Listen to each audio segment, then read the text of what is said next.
stand tall, never gonna fall. Determination in our eyes, we'll rise above it all. Stand tall with the challenge we face.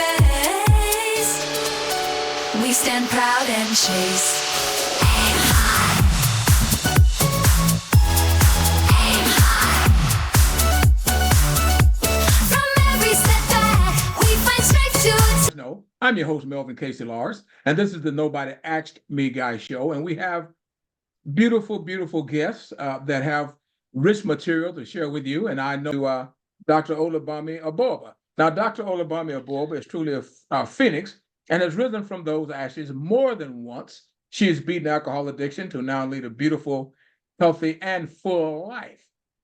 In 2008, after 20 years of self-sabotage and playing Russian roulette with her health, she finally surrendered.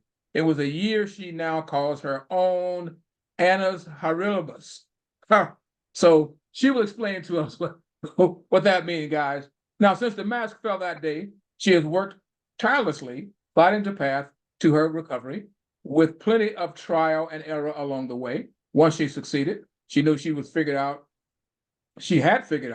a remedy that could also help others. And so she has made it her mission to take that out into the world to help others do the same.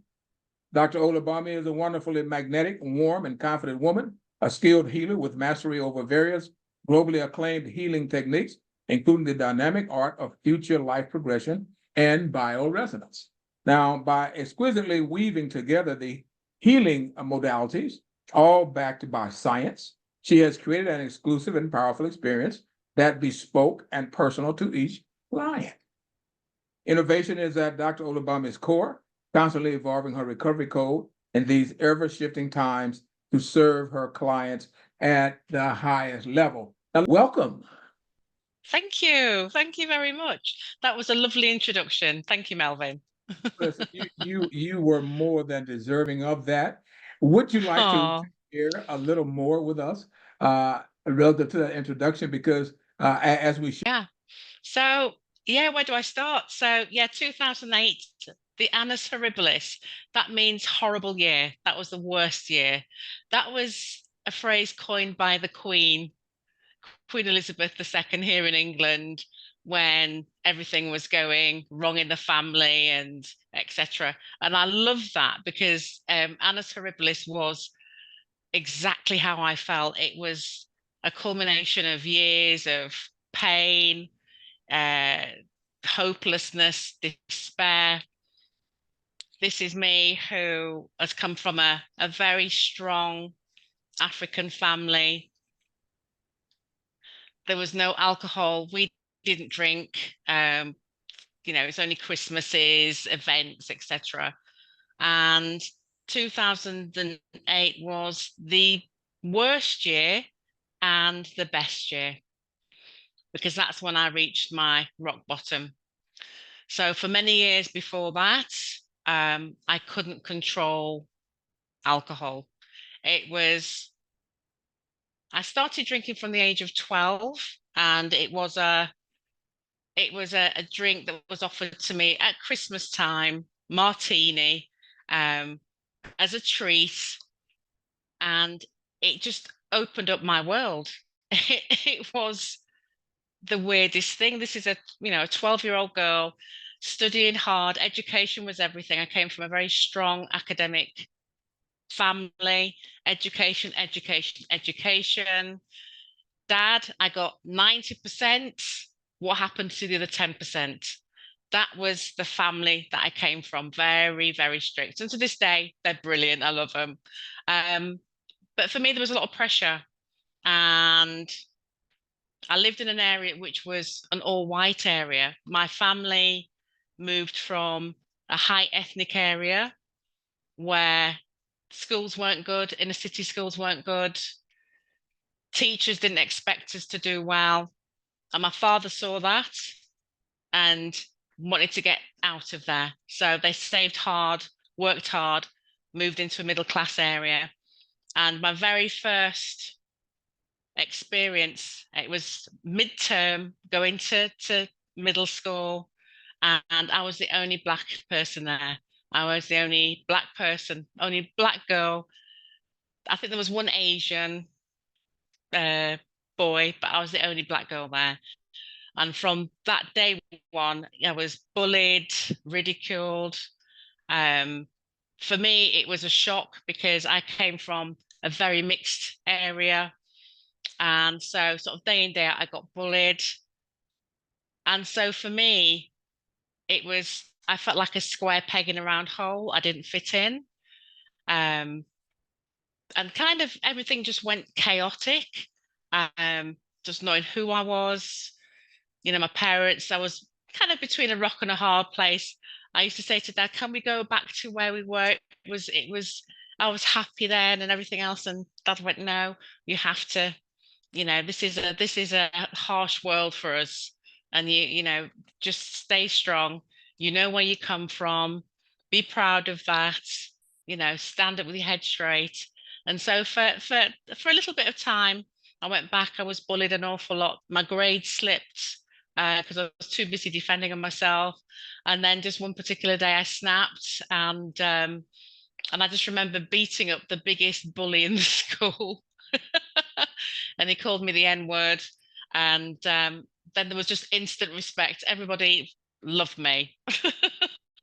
Oh my goodness, she's beat up the biggest bully, even though, he was bigger than me, etc. I just knew that he's not going to beat me.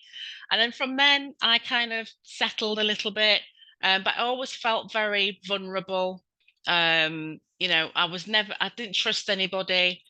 I was taught not to trust anyone, keep your own counsel. So an awful lot of that, I didn't really have that many friends. And the friends that I had, I was still very wary of because again, they could turn around me at any time and, you know, come out with all the racial terms. So for me, I kind of kept myself to myself, studied very hard. So I was in my own little world at home. And when I had that first drink, it kind of made everything else feel okay. I felt like me. It's like the sun came out and I was me. So for me, alcohol was my medicine. It was like my best friend. It was the little drink that I would have at the end of my studies to feel good. I could go out, be a bit more courageous. So that was always with me. And over the years, it developed, it got worse. Went to university again, the only black surgeon in the class. I was kind of the pioneer at the time, doing really, really well. And it kind of that was my go-to. That was the way that kept me feeling okay. But then it started to lose control, and it just spiraled out of control. I was very high functioning, but the mask was starting to slip. I graduated, became a dental surgeon, and it was just playing Russian roulette all the time. Could I control it? Most of the time, at the time I could. Towards the end, I couldn't. That was when the mask slipped. That's when I knew I was in trouble, and there were consequences, a lot of consequences. 2007, 2008 was a DUI, drink driving, divorce papers. I ended up in 7 rehabs in 7 years. So it was a car crash. And when I came out of the last rehab, I said to myself, I need to try a different way. There needs to be a different way. Um, and I think a lot of the time I wasn't vulnerable enough because I wanted to remain strong. I didn't tell anybody really of my feelings. Um, and really, it was the vulnerability when I came out in 2008 that saved me, because I couldn't do it on my own. I needed the help. But what I found really interesting was this different approach of mine came from, I think, looking at my family. I remember looking at a picture of my grandfather, a picture that we've got lots of pictures in the family home. And there was one picture that I hadn't seen. And I spotted it, and it was an old sepia black and white picture of an African man sat in African dress with his staff, looking very majestic. And I thought that this guy, he must have been quite wealthy, because to have a picture taken back then, they must have had money. And I asked my father who he was, and he said, he's your great grandfather. Call him father of cows, Baba Leneron. And he was enslaved. He was taken. Um, which part of America, I cannot tell you, but he managed to make his way back home to Nigeria, which is where I'm from, West Africa. He Wow.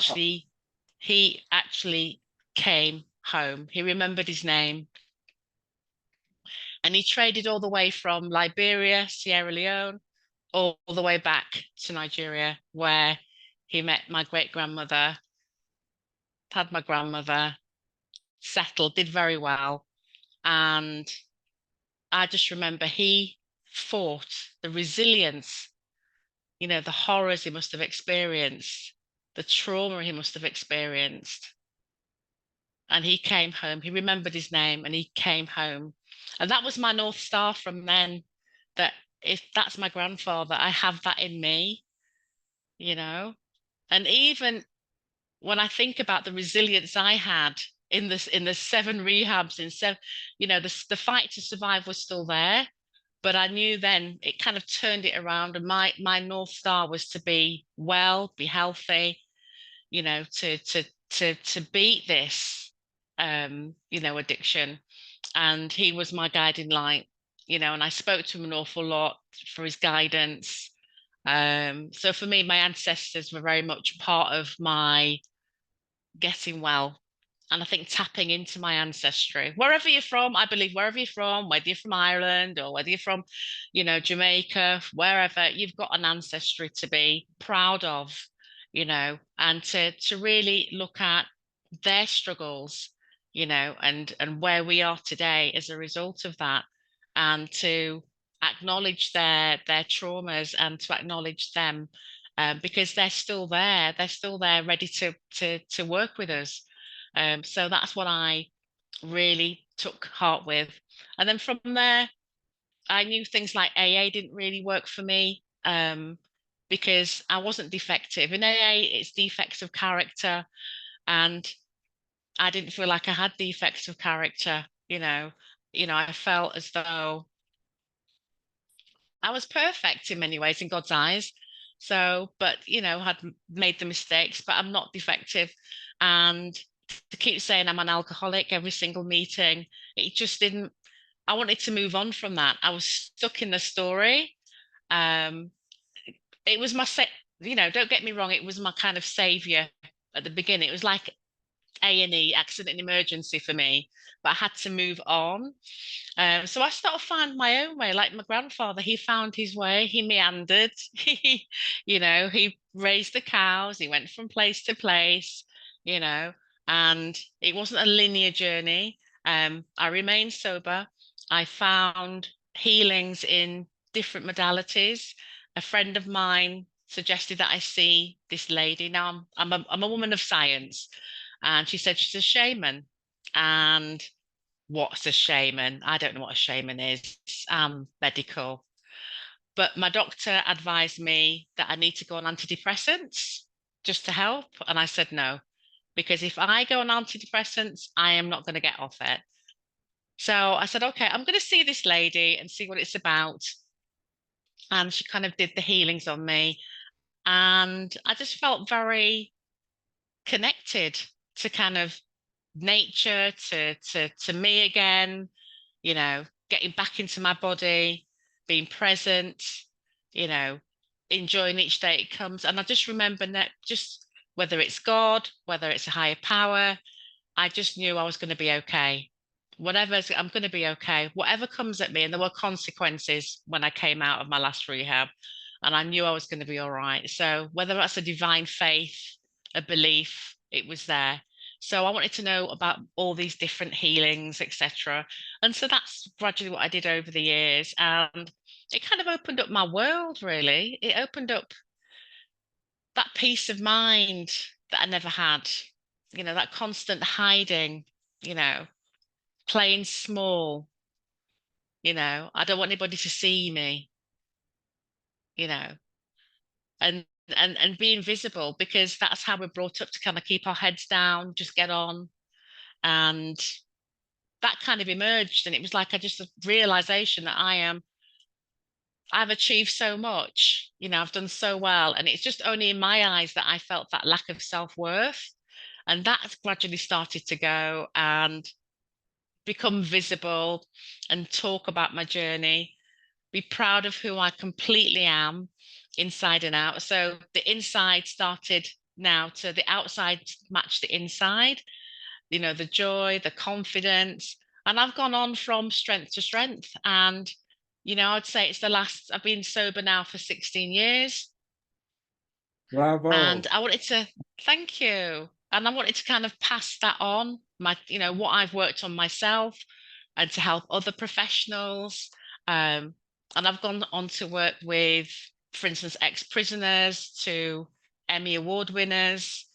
And it's been an absolute pleasure, because that's what I'm here to do.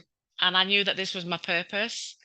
I knew it was my purpose when, if I can get well with my healing modalities, and it's different for different people. I you know, kind of mix and match, and I see what, they need. Um, and so I thought I need to, that's my journey. That's what I'm here to do, to serve those who have struggled and have not been able to get sober, you know, that have been maybe sitting on the fence and not trusting themselves. That was very much me, trying to kind of heal myself, trying to read lots of self-help books, and it wasn't working. Spending thousands on rehab still didn't work. And in the end, it was about trusting myself. And that's what it came down to, is knowing me, for me, and trusting that that's okay. That is Powerful. okay, and That's that is powerful. enough. Yeah, and that is enough.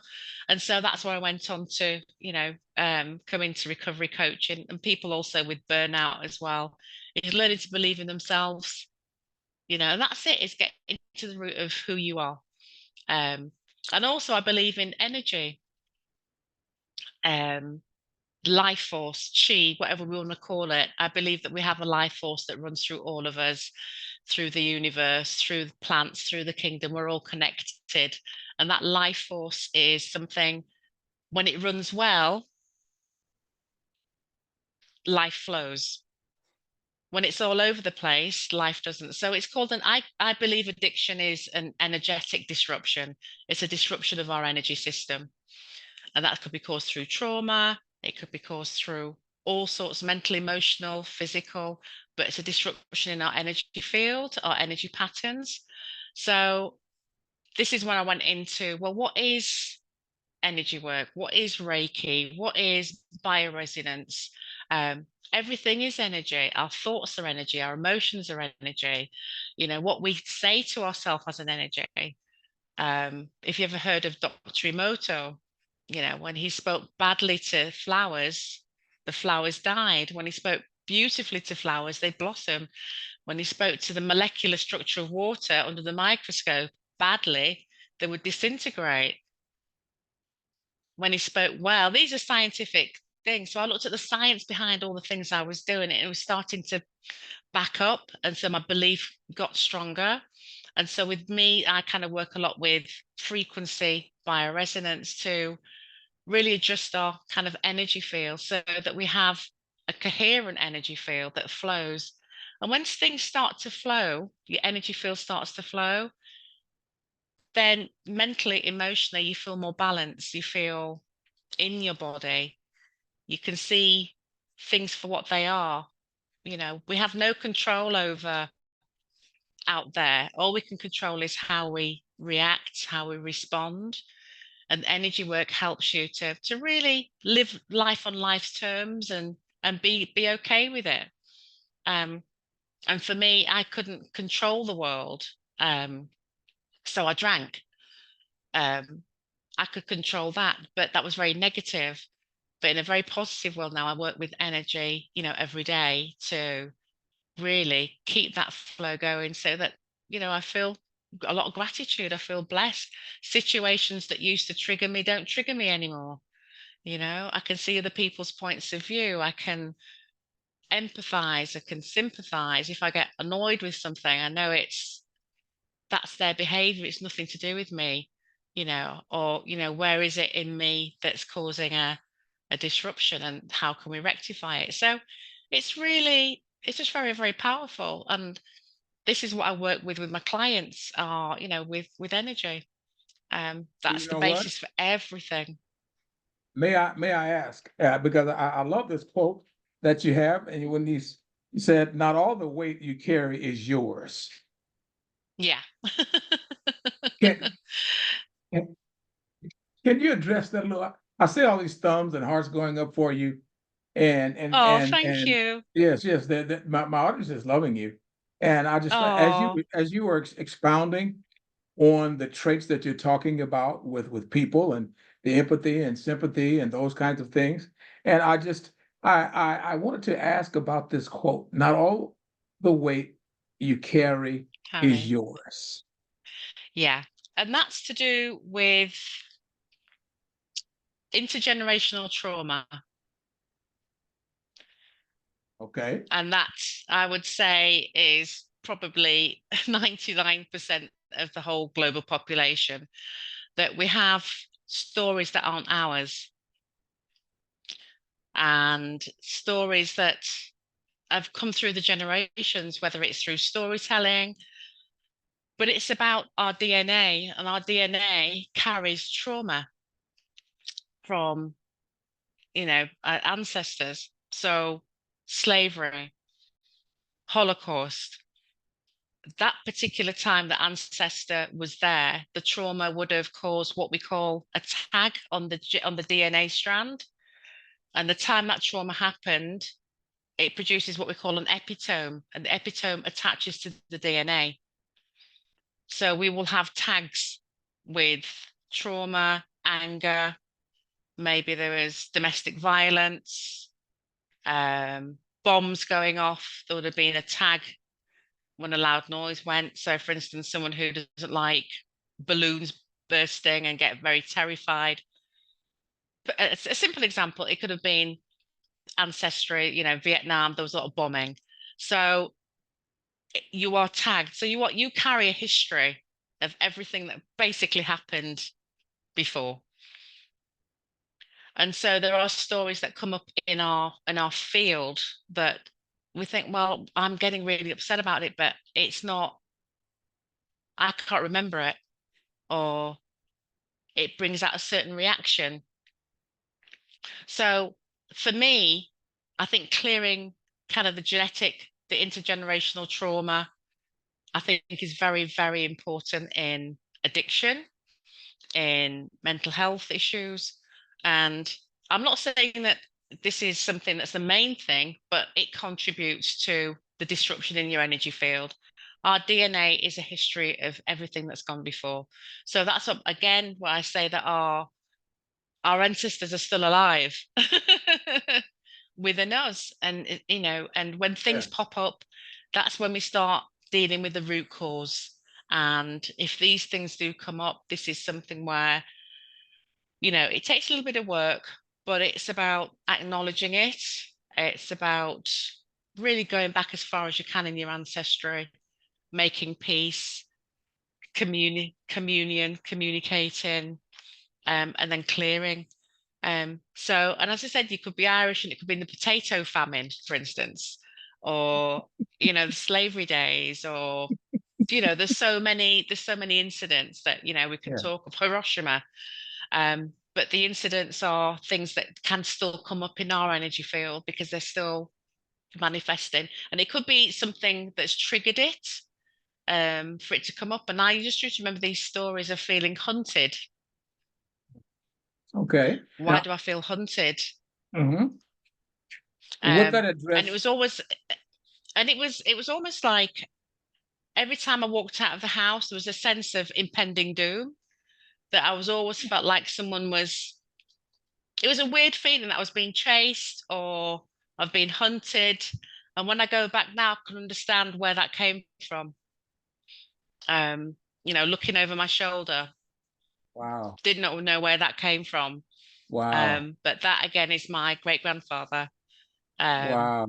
and that's for me was when I saw his picture, when I knew his story, everything started to click. And that's when I knew I had to see that picture for a reason. And that's when it all clicked. And I just knew this is where this is also coming from. So clearing up our genetics, making peace with our ancestors, forgiving, accepting, acknowledging what they've gone through, rather than pushing it down, staring it in the face. Because as I said, they're here to help. And these little things are here to kind of go, I'm still here. Um, and clearing it up. So not all the weight you carry is yours. Wow. You share and when you see me glancing, I'm looking at my other screen and the hearts and thumbs are just going crazy over here and the smiling faces. Oh, When you share about the importance of one understanding the intricacies that happens with us relative to our ancestry strain, have you encountered in England many of individuals that look like you and I who have enslaved ancestry, and you did allude to it just a moment ago, find ourselves trying so hard to quote assimilate as to where we are until we actually denounce our ancestry in many cases. Have you found that to be an issue in England? And I'm asking that question because I know in America right now we're getting ready in November for another election, and it's just it's sad as to how many people with our ancestry have chosen to try to purposely forget, if I might use that word, how important knowing who we are and being proud of our ancestry, to the point that they are selling their souls left and right to try to appease the oppressor. I know that's a long question. It's a statement more than a question, but I'm asking because I've never been to the UK. I plan to visit there, and I'm just wondering if that is prevalent in the UK as well as it is here in the United States. I think the United States is there's deeper issues. There's much deeper. With here we have people from the Caribbean, from not necessarily Black Americans, but of Caribbean, we have African, and I would say it's probably not as deep here, but I know that we can denounce it in many ways, which isn't good for us. That we have to love it. We have to love where we've come from because we have to know who we are. And until we know who we are, then that's protection, that's strength, that's coming from strength. You can walk straight.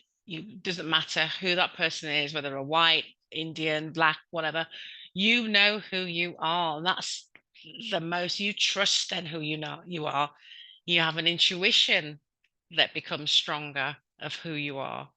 You become visible, and if we can, and this is the sad thing, is that if we can really acknowledge that as a people, as a diaspora, you know, it's powerful, you know, and Yeah. denouncing it is the worst thing that you can do because your ancestors don't want that. They worked and struggled and survived for us to be here today, And you so we need to thank them and we need to celebrate them and we need to talk to them, because they're there, and they're waiting to help.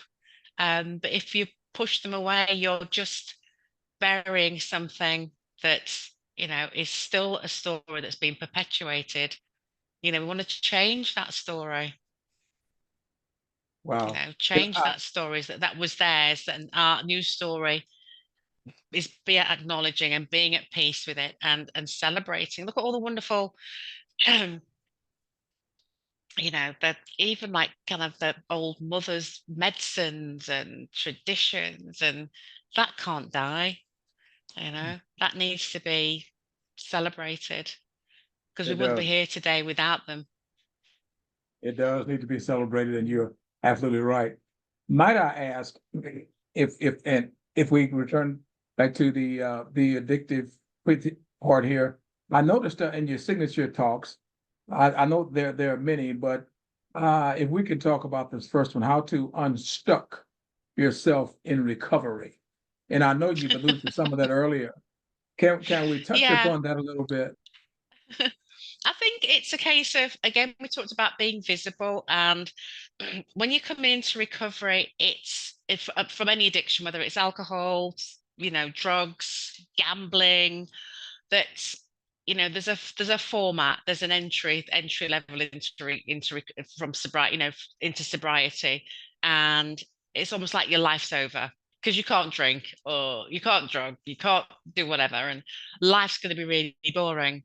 And for many, early recovery, it's like life just become black and white, and I can't do this anymore, and it's frustrating, and I can't be with my friends because they drink or they whatever.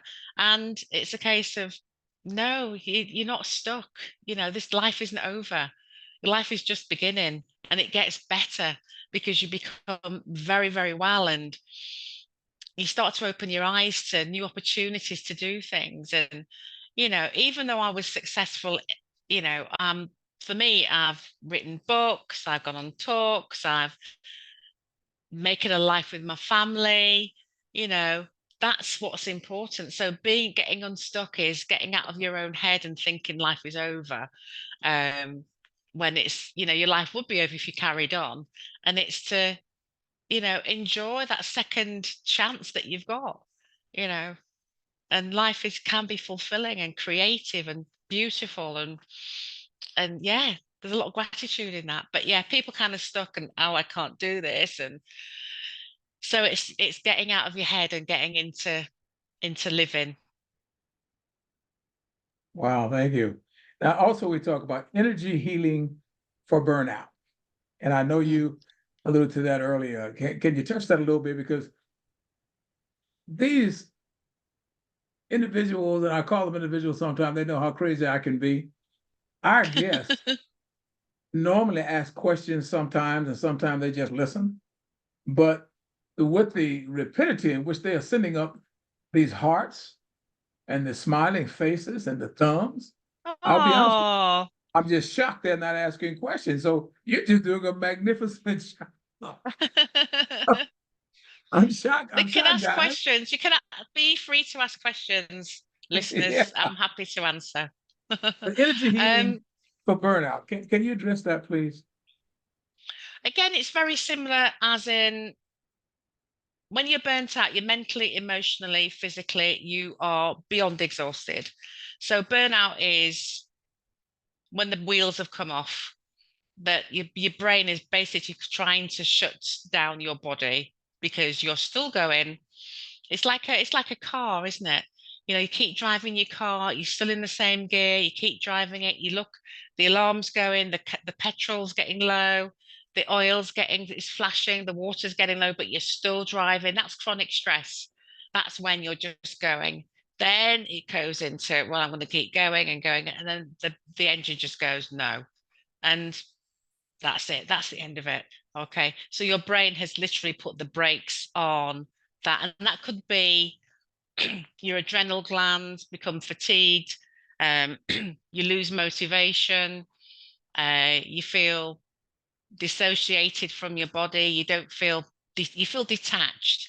Burnout is very serious. It's beyond chronic stress. It's when everything just collapses, your whole system cannot function, you're overwhelmed. So one thing, a normal task in a day is overwhelming. A very simple task becomes just too much. You get the panic attacks and irritability. And this is what happens when people are working too hard. That's with the workaholics, people who are just not listening to themselves.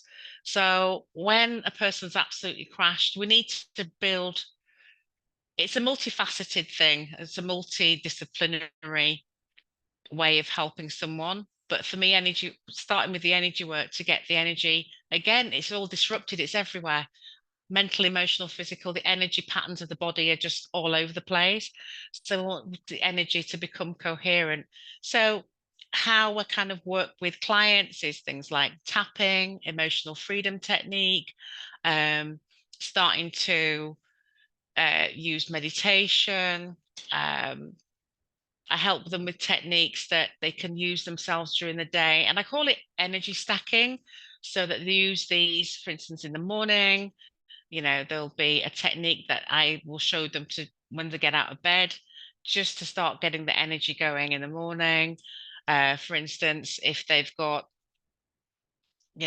just try and visualize a really good, calm day, but using different techniques during the day with certain habits that they already have, to really just get the energy back into balance, get them grounded again, clear their energy field, get the energy running appropriately so that they can help themselves. If they're going through therapy, it will help with therapy, it will help with emotional balance, etc., physical energy balance. So it helps with all of these things. So underlying, if you get your energy right, it really helps the rest. And then I do other modalities with that. So it's kind of like the baseline. And bioresonance also helps with that, which is like a scanner, which helps us to identify where energy is depleted in the body. Organs can be depleted. So we're trying to get the energy of those organs back up and running. If it was addiction, we'd be detoxing the liver with frequency. So I'm using all these modalities to get the energy flowing again, so the person can start to function bit by bit by bit. But it takes a little bit of time. A person's got to, be loving to themselves, more self-care. There's so much involved in burnout, but yeah, it's important to get the energy going really, really well.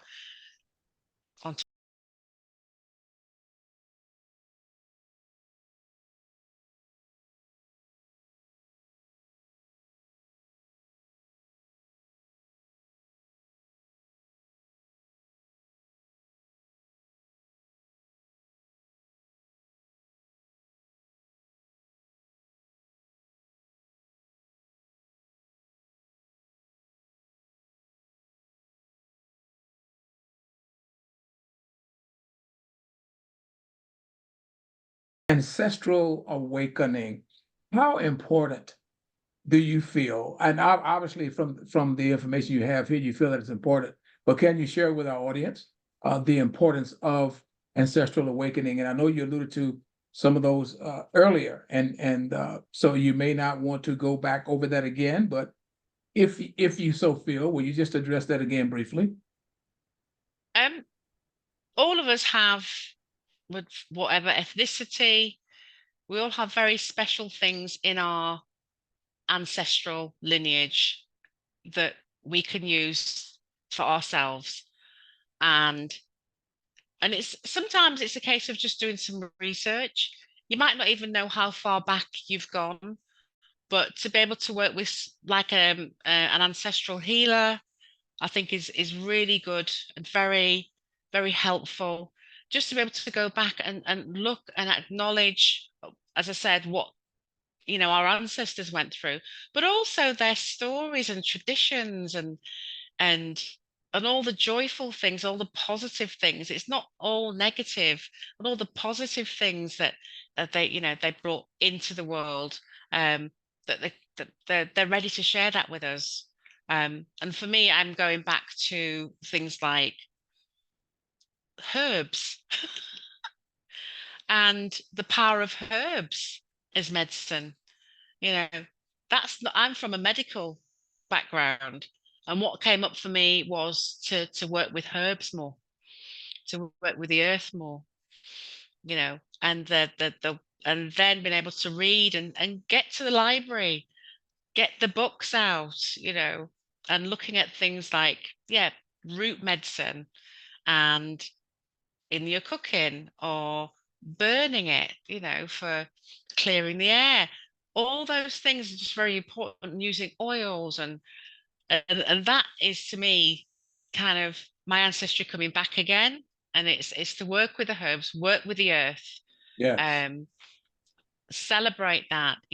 We have our, looking at our ancient Nigerian, our gods, and how, we have several gods.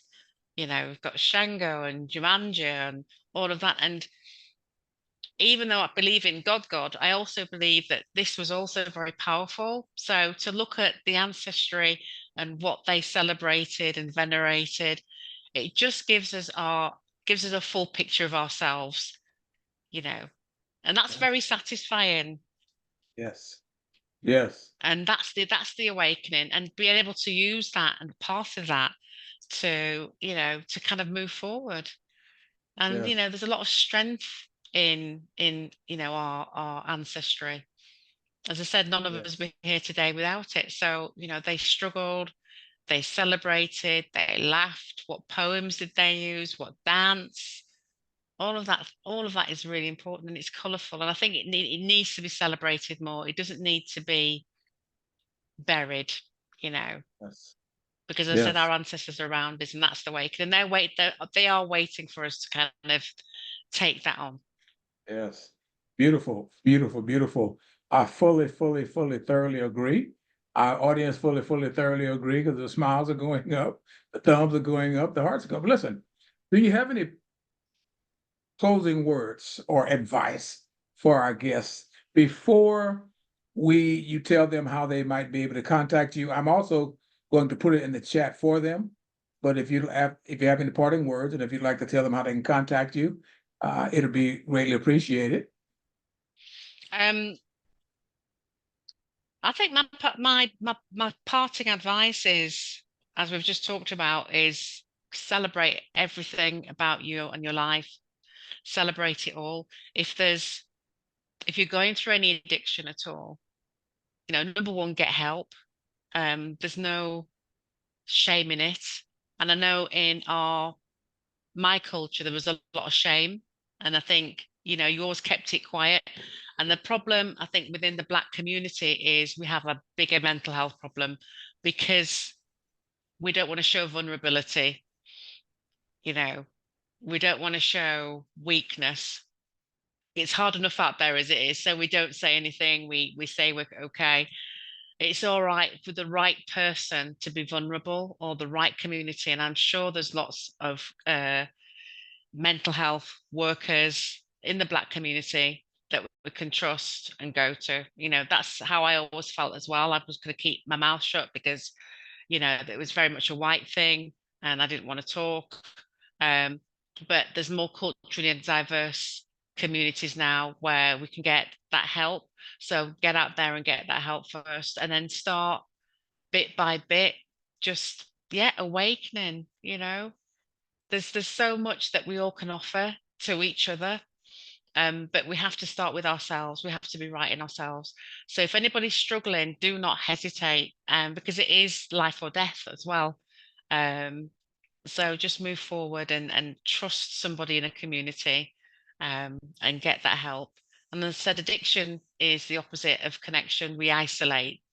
So, find the community, find your tribe that can really love you until you can love yourself. Cool. Thank you so very much for that. Well, listen, would you like to tell them how they might contact you? Right. Okay. I think the best thing to do is if I can leave you a link, because I haven't got a website at the moment. It's down. I'm having it redone, but you can find me on LinkedIn. Yes. I don't know, or you can find me on Instagram, Dr. Olubnumi Aboaba, and you can contact me there. Fantastic. Yeah, you've got the